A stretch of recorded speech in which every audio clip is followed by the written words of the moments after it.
Cabin mate 24 hours study hall and work space mobile app download చేసుకుని ఇప్పుడే మీ cabin book చేసుకోండి.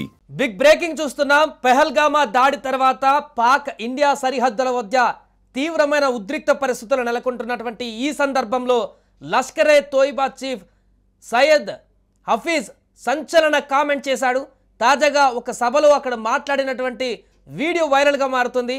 నేరుగా ప్రధాని మోడీని హెచ్చరిస్తూ చెప్పకూడనటువంటి వ్యాఖ్యలు చేసి హెచ్చరికలు జారీ చేస్తూ సింధు నది జలాలు ఆపినందుకు తగిన మూల్యం చెల్లించుకుంటారంటూ సింధు నదిలో రక్తం పారిస్తామంటూ నరేంద్ర మోదీకి నేరుగా హెచ్చరికలు జారీ చేశారు. హఫీజ్ అనేటువంటి ఒక దుర్మార్గుడు ఇప్పటికే లష్కరే తోయిబా ద్వారా భారతదేశం పైన అనేక ఉగ్ర కార్యకలాపాలకు ఉగ్ర దాడులకు ఎంతోమంది ప్రాణాలు బలి తీసుకున్నటువంటి దానికి కారణంగా ఉన్నటువంటి ఈ యొక్క నీచమైనటువంటి వ్యక్తి నేడు అక్కడున్నటువంటి ప్రజలను కూడా రెచ్చగొడుతూ వారి మెదళ్లలో కూడా విషాన్ని ఎక్కించేటువంటి విధంగా ఈరోజు ఒక ప్రసంగం వైరల్గా మారుతుంది. ఒకసారి అతను ఏం మాట్లాడాడో ఆ ప్రసంగాన్ని ఒకసారి చూద్దాం.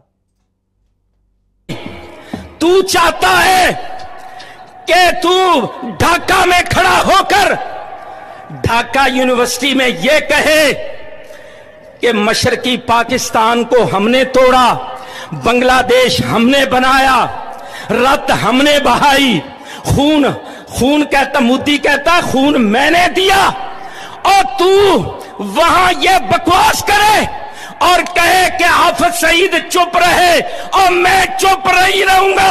तेरी जुबान इंशाअल्लाह हम खींच के रहेंगे.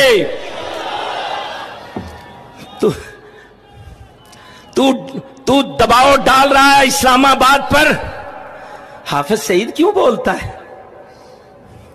और तू बोलेगा तो हम बोलेंगे इंशाअल्लाह.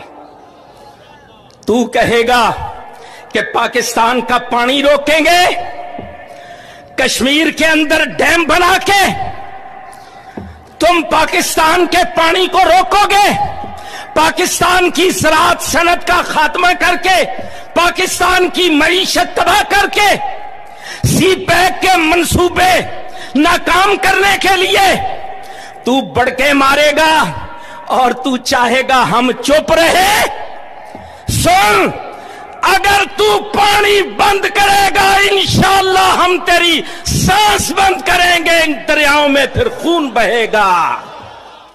और मोदी तू चाहता है कि तू ढाका में खड़ा होकर ढाका यूनिवर्सिटी में यह कहे कि मशरकी पाकिस्तान को हमने तोड़ा, बांग्लादेश हमने बनाया, रत हमने बहाई, खून कहता मोदी कहता खून मैंने दिया.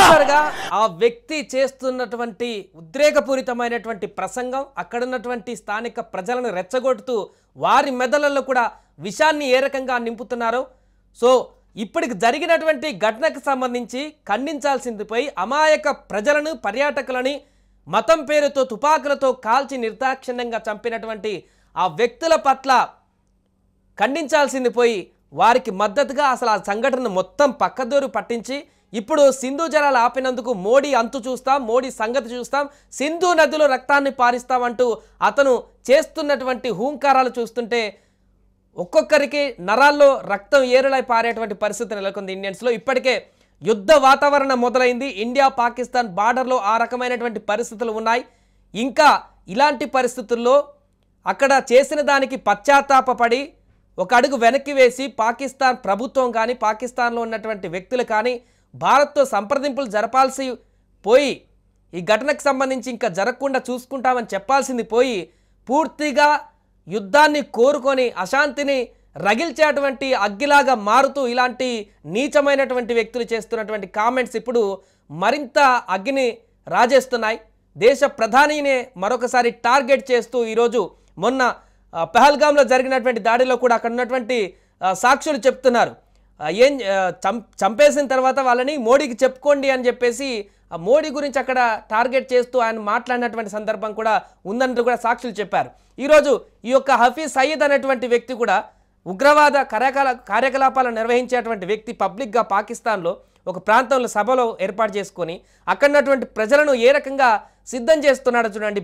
భారత్ పైన ఏ రకమైనటువంటి ఉక్రోషాన్ని వాళ్ళ మెదడులోకి ఎక్కిస్తున్నాడో చూడండి. ఈ రకమైనటువంటి ఉగ్ర ఆలోచనలతోటి ఉన్నటువంటి ఇలాంటి లష్కర్ తోయిబా కానీ ఇంకా ఇతరత్ర సంస్థలు కానీ నిరంతరం భారత్ పైన భారత్లో అశాంతి కలిగించాలి, భారత ప్రజలని హింస పెట్టాలి, భారత్లో ఉన్నటువంటి అమాయకులను కూడా చిత్ర హింసలు పెట్టాలనేటువంటి ఒక మతోన్మాదమైనటువంటితో కాకుండా ఒక ఉగ్ర కార్యకలాపాలతో ఈరోజు అక్కడ పేటరేగిపోతున్నారు. అందుకే వీళ్ళందరినీ సమూలంగా నిర్మూలించాలనే ఈరోజు ప్రపంచవ్యాప్తంగా ఉన్నటువంటి అందరూ ముక్తకంఠతో నినదిస్తున్నారు. భారత ప్రభుత్వం ఎలాంటి నిర్ణయం తీసుకున్నా మేము సపోర్ట్ చేస్తాం, వెన్నంటూ ఉంటాం.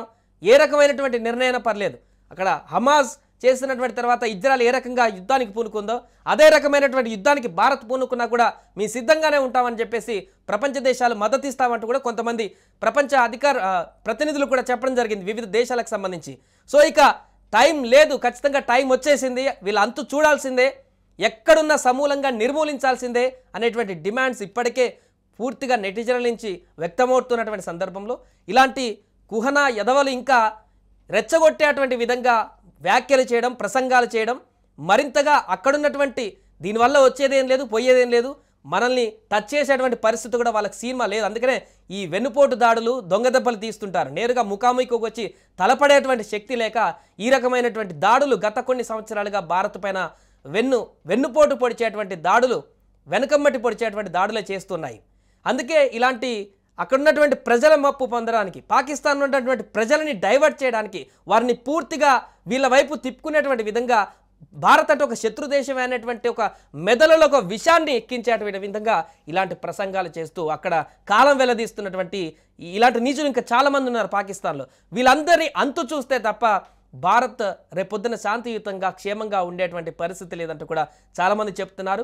అందుకే ఇప్పుడు భారత ప్రభుత్వం ఒక ఇనిషియేటివ్ తీసుకోవాల్సిందే, ఖచ్చితంగా వీళ్ళ అంతం చూడాల్సిందే. పాకిస్తాన్ ఏ ప్రాంతంలో ఉన్న వాళ్ళ మూలలో ఉన్నా కూడా వాళ్ళని ఏరి పారేయాల్సిందంటూ కూడా డిమాండ్లు వ్యక్తం అవుతున్నాయి. ఈ నేపథ్యంలో లష్కర్ తోయిబా చీఫ్ హఫీజ్ సయీద్ చేసినటువంటి ప్రసంగం ఇప్పుడు వైరల్గా మారుతుంది. దీని పట్ల కేంద్ర ప్రభుత్వం ఎలా స్పందిస్తుందో చూడాలి. సుమన్ టీవీలో మీ పర్సనల్ అండ్ బిజినెస్ ప్రమోషన్స్ కోసం కింది నెంబర్కి కాంటాక్ట్ చేయండి.